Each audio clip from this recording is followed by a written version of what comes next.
I want to share with you how to reach your goals. I think the Bible is the greatest motivational book ever been written. Now, I want you to repeat after me, please. We got to recondition our minds first. Let us say together, good things are supposed to happen to me. Yeah, write that down. I want you to say that to yourself every day. See, we live in a world where we believe that bad things are supposed to happen to us. I remember at a point in my life, Bishop, when things are going good for me, and I said, this is too good to be true. Something is bound to happen. Guess what? It did. Thou shalt decree a thing that shall be established unto you, and shall accomplish that whereunto it has been sent. Watch your words. Watch what you say about yourself, about your affairs. Be conscious of that on a daily basis. Why? Because your words are powerful. In the beginning was the Word. Life and death is in the tongue. Watch what you say. Never say I'm broke. Say I'm overcoming a cash flow problem.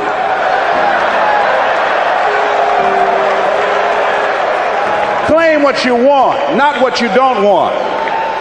So affirm, good things are supposed to happen to me, and begin to believe that. Begin to expect that. Now, I was talking to my oldest son, Calvin. We were going for a walk. And I said, Calvin, do you want to be successful? He said, yes, sir, Dad. It's okay. We kept on walking. Then I stopped and I looked him in the eyes. It's my namesake, my junior.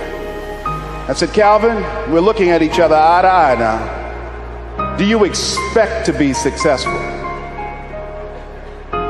Given the fact that you are a single parent of 2 kids, given the fact that you decided not to go to college to further your education, given the fact that you are very talented, but you're behind on your dreams and your bills, do you expect, based upon your performance, based upon what you produce at this point in time in your life, do you expect to be successful?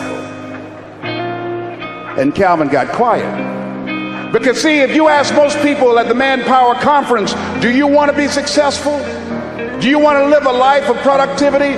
Do you want to live a life of contribution? Do you want to be a better father? Do you want to have your own business? Are there dreams you want? Everybody will say yes. But see, want shows up in conversation. Expectation shows up in behavior. See, I can tell what you expect by what you do. That's why the Bible says, judge a tree by the fruit it bears, not the fruit that it wants, not the fruit that it talks about, not the fruit that it claims, but by what you are doing. See, what you do when you leave here, when the music stops, when the shouting dies down, your behavior, how you conduct yourself, writing your goals down, deciding to enroll in school to get a GED, deciding to sit into class with children young enough to be your grandchildren, decide to find some product, some idea, some service that you can provide so that you can begin to create some value for yourself so you can create wealth. And let me tell you something, ladies and gentlemen, it's very important that we begin to learn how to create wealth. I'm not talking about loving money. See, I believe the lack of money is the root of all evil. People are steal for money. People are killed for money. People go to jail for money. Every time the unemployment goes up, in those areas where the unemployment is high, that's where you have the highest incidence of crime and violence. Whenever the unemployment goes up 1% in our community, 10,000 children and women are battered. Money makes a difference in your life. I never wanted to be rich. All I've ever wanted to do was to be comfortable. How many of you ever wanted to be comfortable? Raise your hands. Then I realized in order to be comfortable, you got to be rich.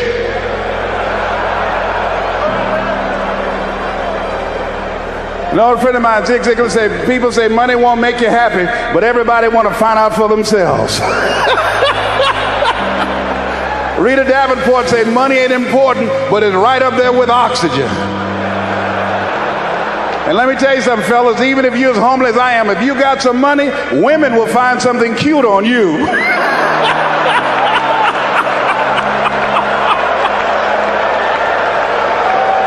He got earlobes like Denzel, honey. Money makes a difference. I used to be so broke when creditors would call the house, my children would answer the phone and say, my daddy say he ain't home. I was so broke at one time in my life, I walked by a bank and tripped the alarm.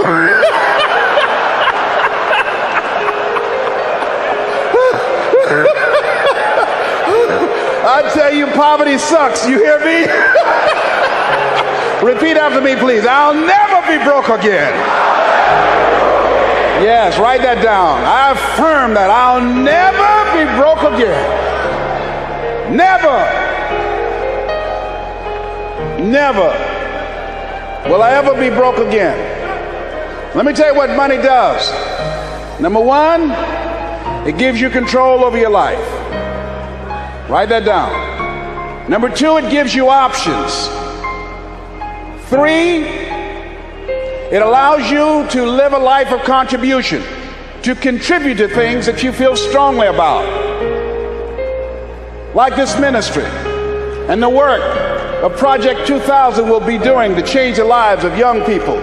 Bishop Jake's vision is if we can have Little League football teams and baseball teams and basketball teams, then we can have Little League dermatologists and cardiologists and endocrinologists. So he's now establishing an institution, Project 2000, to give our young people the methods and the techniques to reinvent themselves as we go into the next millennium. And this era that Peter Drucker calls the era of the 3 C's: accelerated change, overwhelming complexity, and tremendous competition. So here's the first step to accumulating wealth. If you expect to do it, write this down. You must be willing to do the things today others won't do, in order to have the things tomorrow others won't have. That's why the book of life said the road to life is straight and narrow, and few there be that find it, because few there be that are willing to do the things today others won't do, in order to have the things tomorrow others won't have. What are the things that others won't do? Number one, make discipline a major force in your life. How many of you know if you'd have been more disciplined, you'd be further along to reach your goals right now? Socrates said the undisciplined life is an insane life. The road to life is straight and narrow, because few there be that are willing to discipline themselves. Here's something else that most people won't do. Make it okay to fail. A lot of people, 85% of people, allow their fear of failure to outweigh their desire to succeed. Repeat after me, please. Anything that's worth doing is worth doing badly. Yeah, see, anything is worth doing right, as we have been taught, if you know how to do it. But if you don't know how to do it, it's worth doing badly until you get it right. Now write this down. You don't have to be great to get started, but you have to get started to be great. The first time I stood up to speak, I stood up and my mind sat down.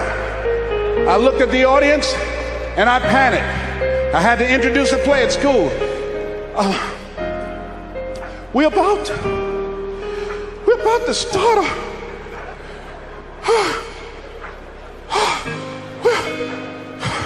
ran off, Mr. Washington. Mr. Brown, where are you going? Mr. Washington, I can't think, sir. I don't know. Did you rehearse? Yes, sir, I did. Well, what's wrong? Why did you say your lines? I don't know, sir. I got up there and I looked at him and everything left me. Let me do it another day, please, sir. No, go back out there, Mr. Brown. Mr. Washington, I'll mess up, please, sir. Don't send me out there now. I'll mess up. Mr. Brown, if you run now, you will always be running. Anything that's worth doing is worth doing badly until you get it right. Why are you moving like that? I got to go to the bathroom, sir. Mr. Brown, go back out there. Yes, sir.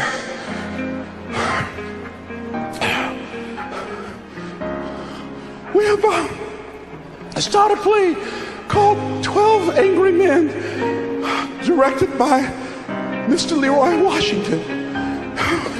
And I ran off. The next day, hey, Alfalfa! Hey, Les Brown, how are you? They dogged me out. They talked about me so bad. The next time another event came up, Mr. Washington, Mr. Brown, you're up. I said, no, Mr. Washington. Everybody says, no, not him. I said, they're right, Mr. Washington, not me. He said, Mr. Brown, you are up. Yes, sir. And I went out, and pretty soon, when people laughed at me, it didn't bother me. They would throw paper, and I could catch it without losing my concentration. And then one day, I came out, and a hush went across the audience, because it must have been something about me that indicated that I'd come to myself. And Mr. Washington had been practicing with me to give a presentation. And I looked at the audience and I said, I choose not to be a common man. It's my right to be uncommon if I can. I seek opportunity, not security. I do not wish to be a kept citizen, humbled and dull by having the state look after me. I want to take the calculated risk, to dream and to build, to fail and to succeed. I refuse to live from hand to mouth. I prefer the challenges of life to the guaranteed existence, the thrill of fulfillment to the stale calm of utopia. I will never cower before any master, nor bend to any threat. It's my heritage to stand erect, proud and unafraid, to face the world boldly and say, this I have done. Girl stood up and say, that's my boyfriend, honey. I like me some Les Brown, baby. But I didn't start off like that. You have something special. You have talents and abilities in you that you don't even know. So how do we begin to create wealth? Let me give you some ideas. Number one, write this down, knowledge. What knowledge that you have in this economy, part of what we need, that people are willing to pay you for that. Next is talent. What talent? Dion's talent is playing football. I didn't have that as a talent. My talent is talking. To me, my definition of success is doing what you love to do and find somebody to pay you to do it. You want to master your talent. Find out what it is that you love to do. I love to talk. Scripture is another key that says to us of what we need to do to begin to develop ourselves. Luke 12:34, where your treasure is, there will your heart be also. So what do you love to do? And then explore ways in which you can earn a living doing that. Cooking, writing, painting, working with numbers, working with people. The other thing is, not only must you have knowledge, talent, some skill, but the other thing that's important, faith to act on whatever your dream is. See, if you don't believe in yourself, how many people you know that have a lot of talent, a lot of abilities, but they don't believe in themselves? Raise your hands. See, that faith is very important. So the faith to act on those dreams, those desires. Here's scripture that I like very much. Proverbs 16th chapter, 3rd verse. Commit thy works unto the Lord, and thy thoughts shall be established. Commit means to carry into action deliberately. Commit means to make it happen no matter what. Commitment. There's a difference between next time you have bacon and eggs. The chicken was involved. The pig was committed. He had to give it all up. That's going to take a minute to sink in tonight, all right? See, when you make a commitment, I'm going to become wealthy. When you make it important, when you decide I'm going to do it no matter what, life changes for you. See, most people don't keep their commitments to their commitments. That's why they lead lives of poverty, lives of misery, lives of unhappiness. Socrates said the uncommitted life isn't worth living. So part of what you must do, whatever commitment, whatever covenant you make with God while you're here, to go back to be a better father, to go back to make a difference in the community, to go back to change your life, to decide not to ever to use drugs or alcohol again, to decide that you're going to begin to recreate yourself, that you're going to be reborn to a new state of consciousness. Whatever commitment that you make, keep your commitment to your commitment. No matter what. If it's hard, then do it hard. But keep your commitment to your commitment.